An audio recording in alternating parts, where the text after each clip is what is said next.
ഇന്നെൻ്റെ കന്നി ചക്കക്കുരു കറി വെക്കലാണ് കേട്ടോ ഗൈസ്. ഞാൻ ആദ്യമായിട്ടാണ് ചക്കക്കുരു കറി വെക്കാനായിട്ട് പോണത്. അതും ചക്കക്കുരു, മുരിങ്ങക്കോലും, മാങ്ങ എല്ലാം കൂടി ഇട്ടിട്ട് അമ്മയെ ഫോൺ വിളിച്ച് റെസിപ്പിയൊക്കെ ചോദിച്ചറിഞ്ഞ ശേഷമാണ് കേട്ടോ നമ്മൾ കറി വെക്കാനായിട്ട് പോകണം. അപ്പോൾ ചക്കക്കുരു കഴുകി വൃത്തിയാക്കി അരിഞ്ഞു. അതിലേക്ക് നമ്മൾ കുറച്ച് വെള്ളം ഒഴിച്ചിട്ട് അതൊന്ന് വേവിക്കാൻ വെക്കാൻ പോവാണ് കേട്ടോ. അപ്പോൾ ചക്കക്കുരു എത്ര കഴുകിയിട്ടും അതിൻ്റെ ഒരു ഇതൊക്കെ കുറച്ച് അവിടെ ഒക്കെ ഉണ്ട് കേട്ടോ ഗൈസ്. എന്നാലും നമ്മളിതാ വെള്ളം ഒഴിച്ച് മൂടി വെച്ച് ഉപ്പിടുന്നില്ല. ഉപ്പിട്ട് കഴിഞ്ഞാൽ കുറച്ച് ലേറ്റാകും വേവാനായിട്ട്. അതുകൊണ്ട് ഉപ്പിട്ടില്ല. ജസ്റ്റ് കുറച്ച് വെന്തപ്പോഴാണ് ഞാൻ പച്ചമുളക് ഇടുന്ന കാര്യം ആലോചിച്ചേട്ടാ കേസ്. പിന്നെ പച്ചമുളക് ഇട്ടു, മഞ്ഞൾപ്പൊടി ഇട്ടു, പിന്നെ കുറച്ച് മുളക് പൊടി ഇട്ടു. മുളക് പൊടി ഞാൻ ഇട്ടത് കുറച്ച് കൂടിപ്പോയെന്ന് എൻ്റെ ഒരു സംശയമുണ്ട് കേസ്. കാരണം കറിക്കൊരു ചുമല കളർ വന്നിട്ടുണ്ട് കേട്ടോ.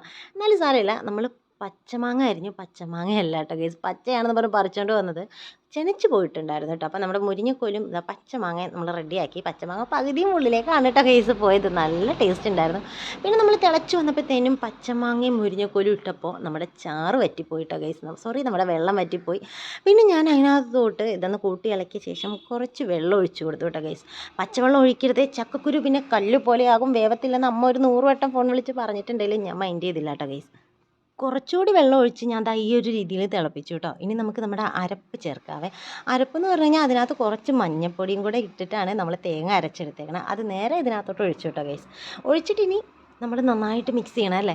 നന്നായിട്ട് മിക്സ് ചെയ്ത ശേഷം ഞാൻ വീണ്ടും കുറച്ച് വെള്ളം ഒഴിച്ചു കേട്ടോ ഗൈസ്. കാരണം അരപ്പും കുറച്ച് കൂടിപ്പോയെന്നാണ് എനിക്ക് തോന്നുന്നത്. കാരണം അരപ്പ് അത്രത്തോളം ഉണ്ടായിരുന്നു. എനിക്കിതിൻ്റെ അളവും കാര്യങ്ങളൊന്നും അറിയാൻ വയ്യാഞ്ഞുകൊണ്ടും പിന്നെ ചക്കക്കുരു അത്രയധികം ചക്കക്കുരു ഉണ്ടായിരുന്നതുകൊണ്ടും നമുക്ക് ചക്കക്കുരുയുടെ എണ്ണം കുറവായിരുന്നു ഗൈസ്. അപ്പോൾ പിന്നെ ചക്കക്കുരു, മാങ്ങയും, മുരിങ്ങക്കോലും എന്നൊക്കെ പറയാനായിട്ട് കുറച്ച് പാടുണ്ട്. പിന്നെ ഞങ്ങൾ കുറച്ച് ഉപ്പിട്ടു ഗൈസ്. നമ്മളപ്പോൾ ഉപ്പിട്ടില്ലായിരുന്നു. ഉപ്പിട്ട ശേഷം പിന്നെ ഒന്ന് തിളച്ച് വരുമ്പോൾ നമ്മൾ തേങ്ങ ഇട്ട് കഴിഞ്ഞ് കഴിഞ്ഞാൽ അധികം തിളപ്പിക്കരുതല്ലോ ഗൈസ്. പിന്നെ ഞാൻ എണ്ണ ഒഴിച്ചു, കടുക് പൊട്ടിച്ചു. കടുക് പൊട്ടിച്ച ശേഷം ഈ ഒരു മിക്സ് ഇട്ടു കേട്ടോ. നമ്മുടെ ചെറിയ ഉള്ളി, ഉണക്കമുളക്, പച്ചമുളക്, കറിവേപ്പില ഇതെല്ലാം കൂടെ ഇട്ടൊന്ന് താളിച്ചിട്ട് അതിൻ്റെ പൊക്കത്തേക്ക് ഒഴിക്കാമെന്ന് വിചാരിച്ചു കേട്ടോ ഗൈസ്. അപ്പോഴത്തേനും നമ്മുടെ ഇത് ഒരുവിധം തിളച്ചിട്ടുണ്ടാവുമല്ലോ.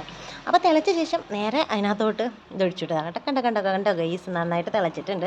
അപ്പോൾ നമ്മൾ പിന്നെ ഇത് അതിനകത്തോട്ട് ഇട്ട ശേഷം നല്ലപോലെ ഇളക്കാം കേട്ടോ. ശരിക്കും പറഞ്ഞു കഴിഞ്ഞാൽ ഇളക്കരുത്. ഈ ഒരു താളിപ്പിട്ട ശേഷം അതേപടി മൂടി വെക്കണം എന്നാണ് ഞാൻ കണ്ടിട്ടുള്ളതും അമ്മ എന്നോട് പറഞ്ഞത്. പക്ഷേ എനിക്ക് ഇളക്കാനുള്ളൊരു ത്വരയായിരുന്നു ഗൈസ്. അപ്പോൾ പിന്നെ ഞാനത് അപ്പോഴേ പിടിച്ച് എടുത്ത് ഇളക്കി കൂട്ടി കേട്ടോ. ഇളക്കി കൂട്ടിയ ശേഷം പിന്നെ ഞാൻ മൂടി വെക്കാണ് കേട്ടോ ഗൈസ് ചെയ്തത്. പക്ഷേങ്കിലോ നല്ല അടിപൊളി ടേസ്റ്റ് ആയിരുന്നു കേട്ടോ ഗൈസ്. ഞാൻ വിചാരിച്ചു ആദ്യം ചുമല കളറിലെ ചക്കക്കുരുക്കറി ആവുമെന്ന് എനിക്ക് സംശയം ഉണ്ടായിരുന്നു. നമ്മൾ മുളക് പൊടി കുറച്ച് കൂടുതൽ ചേർത്തിട്ടുണ്ടായിരുന്നു, എരിവിന് വേണ്ടിയിട്ടാണ് കേട്ടോ ഗൈസ്. പക്ഷേങ്കിൽ കറക്റ്റ് പാകത്തിനായിരുന്നു കേട്ടോ ഗൈസ്. എന്തായാലും ചക്കക്കുരുക്കറി അടിപൊളിയായിട്ടുണ്ട്. ഇനി ഞാൻ പോയി ചോറ് വയ്ക്കട്ടെ കേട്ടോ. ബൈ.